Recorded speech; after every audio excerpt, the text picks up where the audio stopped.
If you were a Vanderbilt heir in the early 1900s, the day that you were born, you got $500 million trust fund. And the only thing that was ever expected out of you in life was that you spend as big as you possibly can. And every single one of them was miserable. There's a book called Fortune's Children.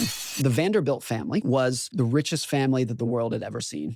Back in the 1800s, Cornelius Vanderbilt, adjusted for inflation, he had something like $500 billion was his net worth. Some of the other very wealthy families, the Carnegies, the Rockefellers, did a pretty good job at giving most of their money away to charity. The Vanderbilts basically said, we're going to give it all to our kids and our grandkids and our great-grandkids, and their job is to live the biggest, most ostentatious life that you can possibly imagine. And the biographies that came from there of those Vanderbilt heirs would show, I think without exception, that every single one of them was miserable. You know, if you were a Vanderbilt heir in the early 1900s, the day that you were born, you got $500 million trust fund. And the only thing that was ever expected out of you in life was that you spend as big as you possibly can. And every single one of them was miserable. There's a book called Fortune's Children, written by one of the, everything was dictated about, even including who they were allowed to marry, was dictated by kind of the social circle of their family. Today, and virtually all the money is gone. There are a couple of Vanderbilt heirs that have some money, but the first Vanderbilt heir who got no inheritance, no trust fund, was Anderson Cooper,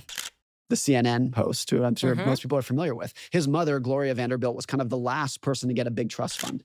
And Anderson Cooper has talked about this, that being the first Vanderbilt heir who didn't get much money was probably a good thing. He was the first person in his family in like 150 years who was told, you have to go figure it out for yourself. You have to build your own career, make your own money, figure out your own way. And he's talked about this, like he's probably the happiest person if you look at the richest people, because the Vanderbilts were the richest people in the world and they had no wealth by my definition. They had no independence.